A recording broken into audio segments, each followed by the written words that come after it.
Assalamualaikum warahmatullahi wabarakatuh.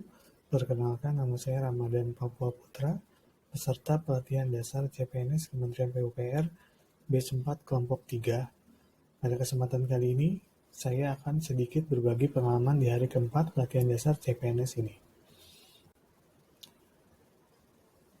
Pada hari keempat ini, peserta melakukan pelatihan secara sinkronus dan asinkronus, di mana pelatihan dasar secara sinkronus itu melalui virtual conference yang berupa pemateri memberikan penjelasan tentang nilai aneka sehingga pemahaman peserta lebih dalam. Kemudian pemateri juga memberikan penjelasan tentang tugas-tugas yang akan diberikan.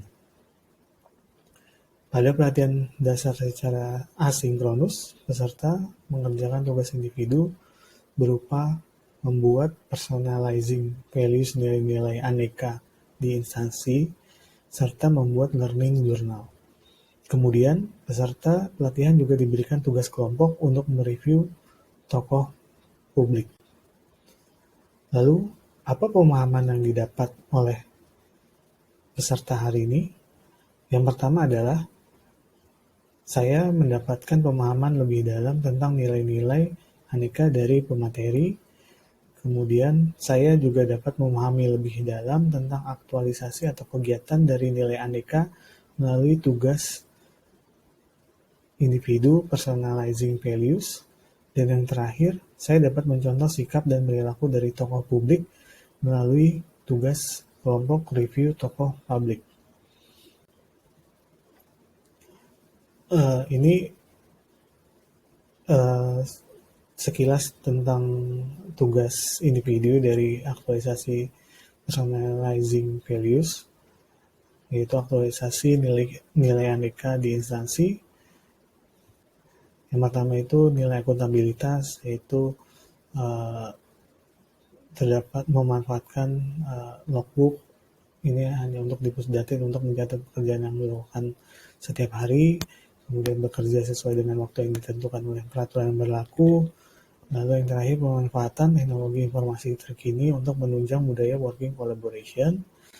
Lalu nilai aneka nasionalisme, aktualisasinya ditunjukkan dalam kegiatan tolong-menolong dalam pekerjaan, saling menghormati di lingkungan kantor walaupun berbeda suku, agama, dan ras, lalu mendengarkan dan menghormati pendapat orang lain pada saat diskusi. Kemudian nilai etika publik itu berupa pelayanan secara maksimal, lalu adanya kerjasama dan komunikasi yang baik antar pegawai dalam menyelesaikan pekerjaan, lalu bertegur sapa dengan semua tanpa melihat latar belakang dan jabatannya. Lalu nilai komitmen mutu itu berupa bekerja dengan keras dan cepat, mengikuti perkembangan teknologi yang dapat meningkatkan kinerja pekerjaan, dan yang terakhir mendukung sharing knowledge dan peningkatan kemampuan melalui workshop atau pelatihan. Yang terakhir itu nilai anti korupsi, yaitu selalu jujur dalam bekerja, kemudian bekerja tanpa pamrih, dan yang terakhir tidak menggunakan fasilitas kantor untuk kepentingan pribadi.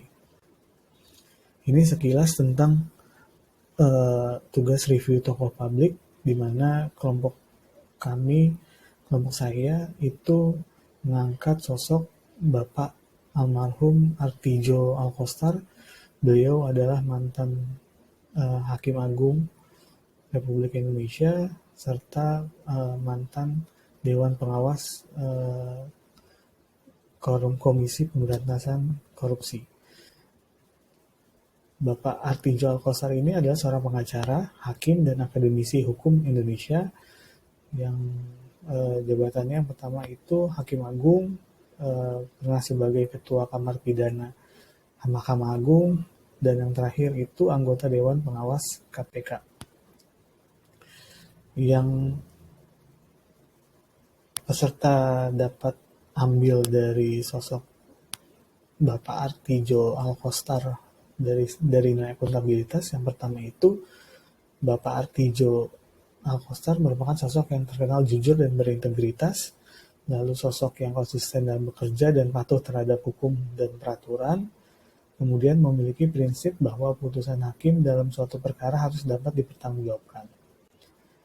Kemudian dari sisi nasionalisme, Bapak Artijo Alkostar ini merupakan sosok yang rela berkorban dengan ikhlas untuk bangsa dan negara, yaitu dengan tidak mempermasalahkan pekerjaan yang dilakukan apabila tidak mendapatkan fasilitas. Kemudian beliau merupakan sosok yang suka memperberat vonis hukuman koruptor, yang itu merupakan bukti beliau memiliki jiwa nasionalisme yang tinggi. Lalu dari sisi etika publik, beliau merupakan sosok pelayan publik yang memperjuangkan kebenaran dan keadilan sebagai seorang pejabat hakim agung. Lalu beliau juga menjabat sebagai hakim agung. Selama beliau menjabat sebagai hakim agung, tidak pernah meminta fasilitas di luar yang telah diberikan oleh negara. Kemudian komitmen mutu, beliau merupakan sosok yang memiliki kinerja sangat baik selama menjabat sebagai hakim agung.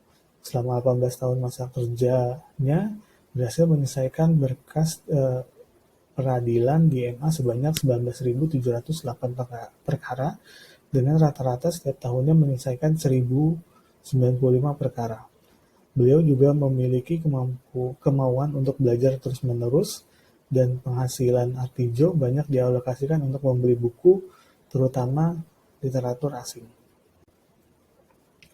Kemudian nilai anti korupsi yang bisa diambil dari beliau itu adalah beliau merupakan seorang mantan hakim agung dan tokoh anti korupsi Indonesia, dan sangat-sangat terkenal dengan sosok hakim yang suka memperberat putusan hukum kasus korupsi.